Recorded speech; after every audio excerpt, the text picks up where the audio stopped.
ये कहानी है 5 जुलाई 1984 की, जब इंडियन एयरलाइंस की एक परवाज IC 405 श्रीनगर से दिल्ली के लिए उड़ती है। 149 मर्द, 72 खवातीन, 19 बच्चे और 15 शेरख्वार बच्चे और अमले के 9 अफराद। लेकिन चंद मिनट बाद ही उस प्रवास ने मामूल की बजाय तारीख की तरफ रुख कर लिया। ये दास्तान BBC उर्दू की एक तफसीली रिपोर्ट से शाया हुआ है। I'll tell you something interesting. 1984, there was a hijacking. I was a very young officer. I was part of the team which was dealing with it.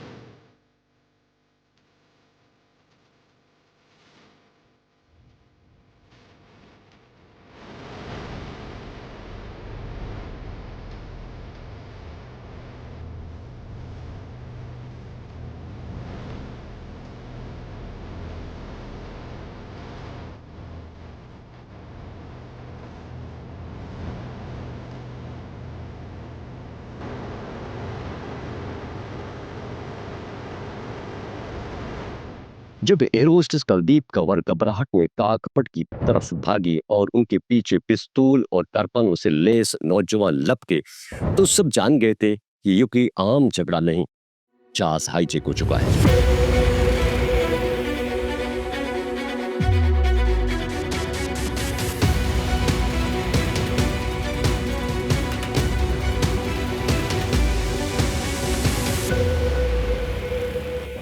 Carpet का दरवाजा बंद, फ्लाइट इंजीनियर अंदर से टका हुआ और बाहर एक जख्मी पल्सर हाईजैकर्स मुकम्मल काबू में आ चुके थे। हाईजैकर्स चाहते थे कि जहाज को लाहौर की तरफ ले जाया जाए। पाकिस्तान ने पहले इनकार कर दिया था, रनवे बंद कर दिया।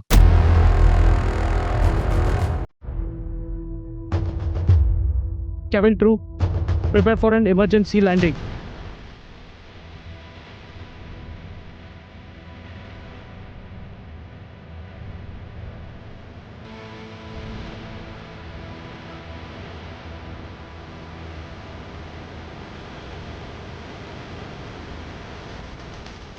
लेकिन जब ईंधन कम हुआ और धमकी मिली कि जहाज को बम से उड़ा देंगे, फिर इजाजत दी गई। So I rang up my mother actually to tell her, look, I can't come, there's a hijacking. And then I discovered my father was on the flight. Lahore is open for you. Proceed for landing.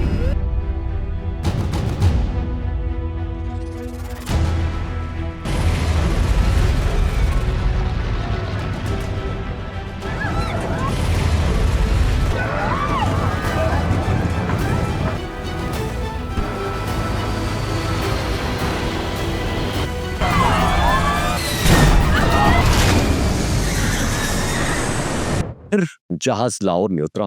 उनके पास था सिर्फ एक असली पिस्तौल, एक खिलौना बंदूक, कुछ कुर्बानी, मुतालबात गोल्डन टेम्पल पर हमले का बदला, गिरफ्तार सिखों की रिहाई और करोड़ों रुपए का मुआवजा। पाकिस्तानी हुकाम उनके मुतालबात तस्लीम करने से इनकार कर दिया था, लेकिन बातचीत जारी रही। And it was interesting because on the one hand, I was part of the team which was working on the hijacking. On the other hand, I was part of the family members who were pressing the government on the hijack. इब्तदाई दहशत के बाद फिजा कुछ बदली। वो मुसाफिरों से चीटियां बांटने लगे, बच्चों के लिए दूध का बंदोबस्त किया, और फिर एक ऐसा लम्हा आया जब मौत बहुत करीब महसूस हुई। Fortunately, nobody got killed, but it could have ended up wrongly. Hijackers ने मुसाफिरों को हुक्म दिया कि मौत के लिए तैयार हो जाओ, और फिर एक गोल चीज निकाली जो तौलिए में लपटी हुई थी। बाद में मालूम हुआ वो सिर्फ टॉयलेट का पेपर एक रोल था। 22 घंटों के बाद तमाम गैरकमालियों को रिहा कर दिया गया।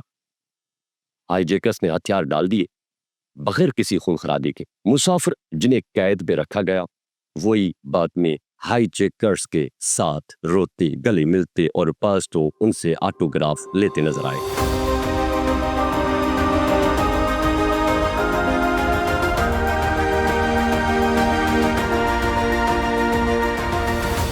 ये BBC उर्दू की रिपोर्ट के मुताबिक इंडिया ने बाद में पाकिस्तान के किरदार की तारीफ की। जहाज वापस भेज दिया गया, लेकिन सवाल रह गए, ये हाईजैकर्स तरबियत याफ्ता थे या नासमझ? ये अलमिया था जज्बाती सियासी एहतजाज या दोनों? ये कहानी नहीं बल्कि एक हकीकी स्टोरी थी, सिर्फ एक टॉयलेट पेपर जाली बम की नहीं, बल्कि उस इंसानियत की जो बदतरीन खौफ में भी जिंदा रहती है। आज के लिए इतना ही, मिलते हैं अगली नई तहकीकी स्टोरी के साथ। अल्लाह ने का पाक।